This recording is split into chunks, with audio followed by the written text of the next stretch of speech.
बिस्मिल्लाहिर्रहमानिर्रहीम। अस्सलामुअलैकुम वरहमतुल्लाह। मैं कमल अब्बासी आज एक नए और बहुत अहम मौजू पर आपसे बात करूंगी।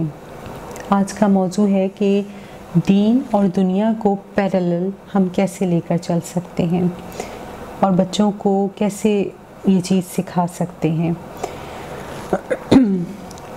इसके लिए सबसे पहले तो मैं आपको ये बताऊं कि ये तरबिया का पार्ट है। स्कूल में ये चीज़ कभी भी बच्चों को नहीं सिखाई जाएगी। हाँ, स्कूलों में दीन सिर्फ इस्लामियात की हद तक है। वो 50 मिनट का एक इस्लामियात का ब्लॉक होगा जिसमें टीचर आएगी, नमाज, रोज़ा, हज, ज़कात इसके बारे में पढ़ाएगी एंड दैट्स इट। दीन को सिर्फ यहाँ तक महदूद नहीं करना। बच्चों को सदक़ा जारिया का कॉन्सेप्ट दें, बच्चों को हुकूकुल इबाद का कॉन्सेप्ट दें, दूसरों की मदद कैसे करते हैं, शेयरिंग, ट्रेड कैसे करते हैं, अल्लाह ताला के साथ तिजारत क्या होती है। तो इस चीज़ के कॉन्सेप्ट्स हम बच्चों को नहीं देते, ये स्कूल से नहीं मिलेंगे। ये आपकी तरबियत का ही हिस्सा होना चाहिए। यानी कि हमने दीन और दुनिया को खुद अलग किया है बच्चों के सामने। आज बच्चे दीन और दुनिया को पैरेलल लेकर चलने के काबिल इसीलिए नहीं हैं क्योंकि हम नमाज, रोज़ा, हज, ज़कात इन सब चीज़ों को दुनिया से अलग रखते हैं कि दुनिया is like enjoyment, dine outs, fun और घूमना फिरना, खाना पीना, ये दुनिया है। या अच्छी तालीम हासिल करके अच्छी नौकरियां लेना, ये दुनिया है। नो, इसको दीन से जोड़ें। हमें पढ़ना है, लिखना है। हमें इसलिए पढ़ना लिखना है क्योंकि हम इस काबिल हो सकें कि हम दूसरों की मदद कर सकें। हुकूकुल इबाद का कॉन्सेप्ट हम क्यों नहीं देते बच्चों को? सदक़ा जारिया का कॉन्सेप्ट हम क्यों नहीं देते? यानी कि ऐसे काम जो मरने के बाद भी हमारे काम आते रहेंगे, ये चीज़ हम बच्चों को क्यों नहीं सिखाते?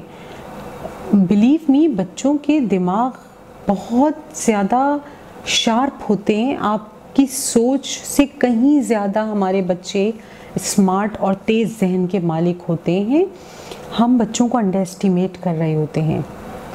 जिन टॉपिक्स के मैंने आपसे अभी नाम लिए हैं, इन सब चीज़ों का कॉन्सेप्ट एक 8 से 10 साल के बच्चों को दिया जा सकता है। मेरे बेटा जब 8 साल का था तो उसने मुझसे आके एक सवाल किया था कि अल्लाह ताला से तो आपने कहा है कि 70 माओं से भी ज़्यादा अल्लाह ताला प्यार करता है अपने बंदों से, तो फिर अल्लाह से डरने को आप क्यों कहती हैं? डरना तो नहीं चाहिए। जब अल्लाह ताला हमसे इतना प्यार करता है तो हम डरें क्यों? अब मुझे इस सवाल ने गहरी सोच में डाला था। उस लम्हे में मैं फौरी तौर पे उसको जवाब नहीं दे सकी इस बात का, लेकिन हाँ, कुछ देर के बाद मैंने उससे इस मौजू पे बात की और मैंने उसको ये समझाया कि प्यार का एक खौफ से बहुत गहरा ताल्लुक़ होता है। जिससे हम मोहब्बत करते हैं तो हमें उसकी नाराज़गी का एक डर होता है, खौफ होता है कि हमारा कोई अमल, कोई ऐसा ना हो जाए कि जिससे नाराज़गी हो जाए, चाहे वो माँ हो, चाहे माँ का रब हो। इस तरह के कॉन्सेप्ट्स अगर बच्चों को दें और इन मौज़ूआत पे बच्चों से बात करें तो बच्चे दीन और दुनिया को साथ ज़रूर लेकर चलेंगे। जहाँ तक बात आती है नमाज की, तो नमाज के लिए बहुत छोटी सी उम्र से उसके ऊपर काम करें। जिनके बच्चे छोटे हैं वो इस चीज़ को नोट कर लें अभी कि अगर वो चाहते हैं कि उनके बच्चे 5 वक्त के नमाजी बने तो 5 साल की उम्र से उसके ऊपर काम करना शुरू कर दें। मैं नहीं मान सकती कि अगर आप इस एज से बच्चे की नमाज के ऊपर काम करेंगे तो वो 14 साल की उम्र में जब उसका नामा अमाल खुलता है उस वक्त वो नमाज नहीं पढ़ रहा होगा। उस वक्त 9 साल हो चुके होंगे उसको इस चीज़ के ऊपर काम करते हुए। इसका तरीक़ा ये है कि ख़ुद एहतसाबी यानी कि सेल्फ़ अकाउंटेबिलिटी का कॉन्सेप्ट अगर हम बच्चों को दें बहुत छोटी सी एज से, वो कैसे दे सकते हैं?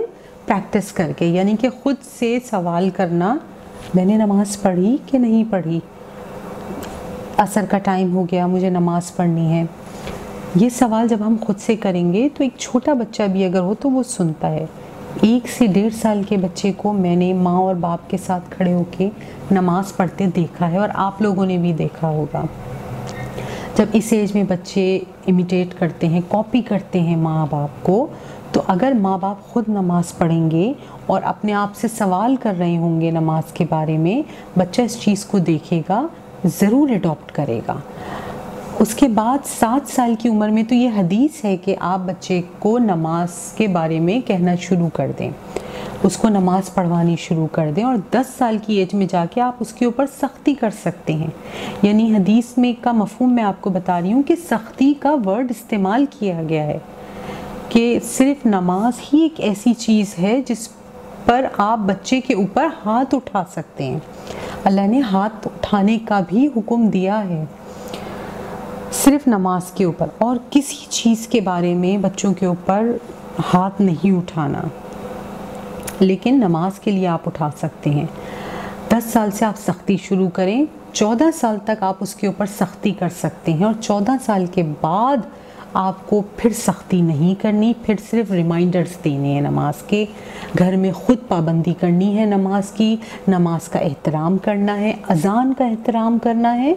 ये सब चीज़ें जब बच्चा ख़ुद देखेगा, यानी कि अगर टीनेज में भी आके बच्चा देखेगा कि माँ या बाप पाबंदी से नमाज़ पढ़ते हैं, और नमाज कहीं नहीं बल्कि उसके साथ साथ अज़ान का भी एहतराम करते हैं, टीवी बंद होते हैं, उस वक्त खामोशी होती है घर में, अज़ान के कलमात का जवाब दिया जा रहा है, उसके बाद अक़ामत पढ़ी जा रही है, तो ये चीज़ें बच्चों को नमाज की तरफ राग़िब करती हैं।